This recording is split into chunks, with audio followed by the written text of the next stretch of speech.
Hello and welcome. In this lecture, we will discuss the topic of determinant. Every square matrix has a unique number associated with it, which is called the determinant of the matrix. और determinant जो है ये आपने इस चीज़ को ध्यान में रखना है कि जो determinant है वो हमेशा square matrix का ही exist करेगा. Suppose we are given this square matrix A which is of this form. अगर जनरल फॉर्म इसकी बात करें aij n by n, ये n by n की स्क्वायर मैट्रिक्स है. तो जो इसका डिटर्मिनेंट है, डिटर्मिनेंट को हम इन शॉर्ट ऐसे भी रिप्रेजेंट करते हैं या समटाइम्स हम इसको इस तरीके से रिप्रेजेंट करते हैं a यहाँ पे वर्टिकल बार, तो इस तरीके से भी हम इसको रिप्रेजेंट करते हैं. और डिटर्मिनेंट में हम सबसे पहले देखेंगे कि जो 1 by 1 मैट्रिक्स है उसका डिटर्मिनेंट कैसे सॉल्व करना है. 2 by 2 डिटर्मिनेंट जो मैट्रिक्स है उसको डिटर्मिनेंट हमने कैसे सॉल्व करना है, how to find out the determinant in this case. And 3 by 3 matrix आपके सिलेबस में मोस्टली यहीं तक ही क्वेश्चंस पूछे जाएंगे.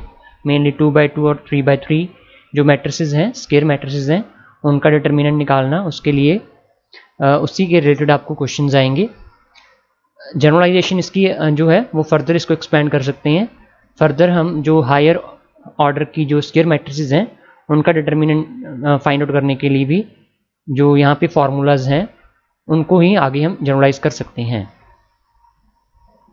सबसे पहले हम देखते हैं कि अगर we are given square matrix of size 1 by 1, कोई 1 by 1 साइज की स्क्वायर मैट्रिक्स है, उसका अगर हमने डिटर्मिनेंट सॉल्व करना है तो हम कैसे करेंगे.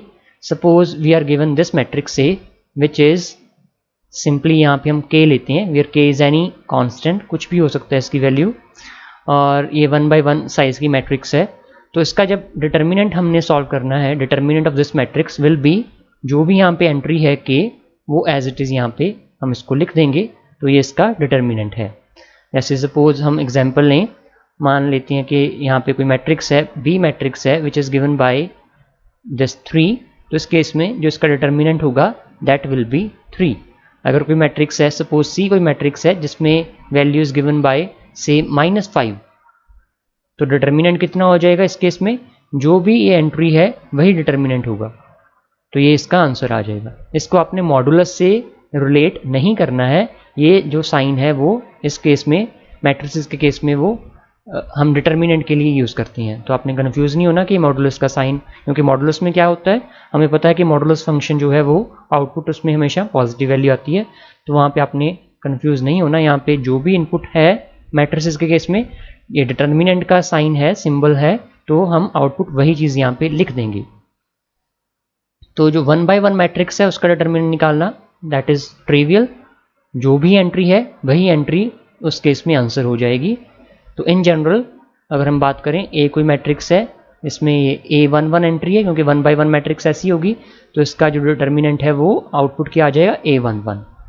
वेदर इट इज़, अगर नेगेटिव साइन है इसके साथ में तो नेगेटिव साइन आ जाएगा, पॉजिटिव है तो पॉजिटिव, अगर ये 0 है सपोज तो 0 ही आ जाएगा. तो इस तरीके से जो डिटर्मिनेंट है 1 by 1 मैट्रिक्स का वो फाइंड आउट करते हैं. नेक्स्ट हम देखते हैं how to find out the determinant of 2 by 2 matrix. जो 2 by 2 मैट्रिक्स है उसका डिटर्मिनेंट कैसे हम सॉल्व करेंगे उसके बारे में देखते हैं. तो जो 2 by 2 मैट्रिक्स है वो मैट्रिक्स सपोज इन जनरल उसको हम इस तरीके से रिप्रेजेंट करेंगे, aij 2 by 2, तो इस तरीके की होगी मैट्रिक्स. अगर इसको हम एक्सपेंड करते हैं then we can write it as, यहाँ पे आएगा a11 a12, this position is a21 and a22. तो स्क्वायर मैट्रिक्स 2 by 2 साइज़ की देखने में ऐसी होगी, और इसका जब हमने डिटर्मिनेंट सॉल्व करना है, फाइंड आउट करना है, तो इस केस में जो डिटर्मिनेंट होगा 2 by 2 मैट्रिक्स के केस में सिंपली क्या करेंगे, जो ये वाला एलिमेंट है 1 1 पोजीशन वाला एलिमेंट उसको हम इससे मल्टीप्लाई कर देंगे, माइनस ये वाला एलिमेंट उसको इससे मल्टीप्लाई कर देंगे. तो इसका आंसर क्या आएगा, इसका जो जनरल फार्मूला है दैट इज a11 ये वाला element into a22, negative sign, यहाँ पे ध्यान रखिए साइन नेगेटिव होगा, और इस एलिमेंट को इस एलिमेंट से मल्टीप्लाई कर देना है, a21 मल्टीप्लाई बाय a12. तो ये फार्मूला हो जाएगा to find out the determinant of 2x2 square matrix. तो जैसे फॉर एग्जांपल हम एक क्वेश्चन ले लेते हैं, suppose we are given a matrix A, यहाँ पे हम क्वेश्चन लिख लेते हैं, find determinant of A which is given by this matrix 3 - 4 2 1। तो ये मैट्रिक्स है, इसका डिटर्मिनेंट फाइंड आउट करना है। तो जो इसका डिटर्मिनेंट है, इसको सॉल्यूशन लिखेंगे, तो इस केस में जो डिटर्मिनेंट है ए का उसको हम ऐसे लिखेंगे, तो that will be equal to, क्या करेंगे, इस एलिमेंट को जो डायगोनल वाले एलिमेंट्स हैं उनको आपस में मल्टीप्लाई कर देना है, एंड माइनस का साइन लगा के फिर जो नॉन डायगोनल एलिमेंट्स हैं उनको आपस में मल्टीप्लाई, मतलब 3 × 1 हो जाएगा, 3 × 1 नेगेटिव, ये साइन फार्मूले का नेगेटिव, दिस इंटू दिस जो नॉन डायगोनल एंट्रीज है, मतलब 2 × -4, यहाँ कह सकते हैं कि -4 × 2, 2 × -4। तो ये अलग से हम कैलकुलेट करेंगे, ये वैल्यू अलग से कैलकुलेट करनी है। सो 3 × 1 = 3 माइनस, तो ये 4 × 2 = 8 विद नेगेटिव साइन है, -8 माइनस माइनस प्लस हो गया, तो यहाँ पे +8, तो आंसर क्या आ गया 11। सो this is the required answer. तो ये जो 11 है वो इस मैट्रिक्स का डिटर्मिनेंट है। तो ये this is the unique value which is associated with this square matrix. So similarly हम एक और क्वेश्चन देख लेते हैं। Suppose we are given this question, suppose ये क्वेश्चन है, find the determinant of a matrix where the matrix A is given bye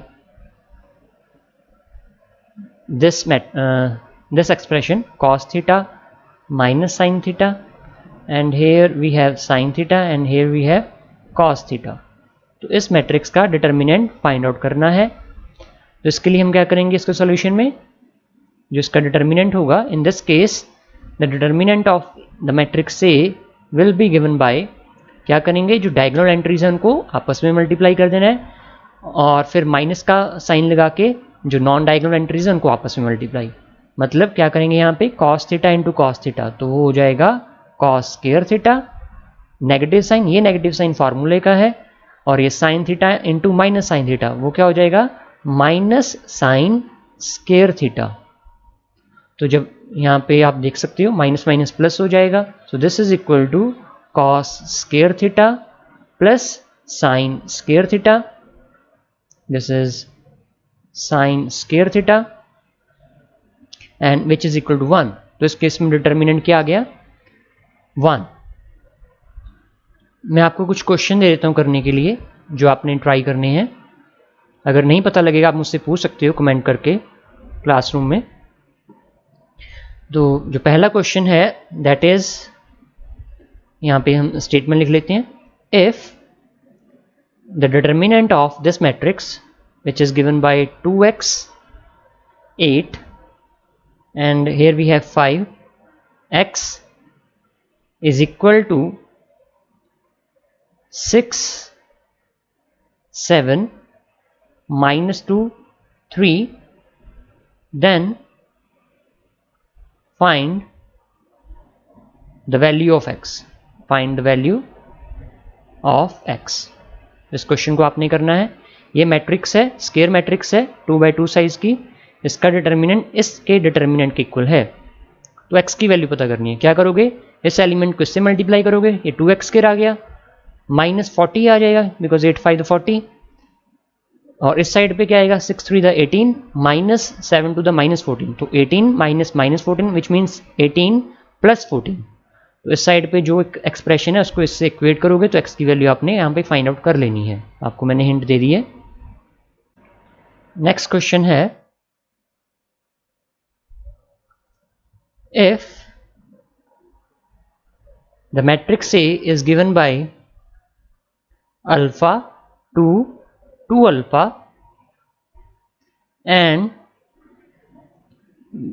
ए का जो डिटर्मिनेंट है दैट इज, ए का determinant its cube is equal to 125, then find the value of alpha. तो इस case में आप क्या करोगे, पहले ए का डिटर्मिनेंट फाइंड आउट करोगे, वो यहाँ पे कितना आएगा, this multiply by this minus this multiply by this, मतलब अल्फा स्केयर -4 आ जाएगा, वो डिटर्मिनेंट है।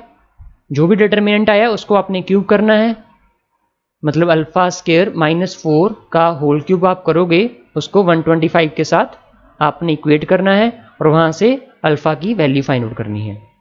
ये दो क्वेश्चंस आप करो, इनको ट्राई कीजिए। और जो डिटर्मिनेंट है 3x3 मैट्रिक्स का, नेक्स्ट लेक्चर में हम डिस्कस करेंगे that how to find the determinant of 3x3 matrix. Thank you.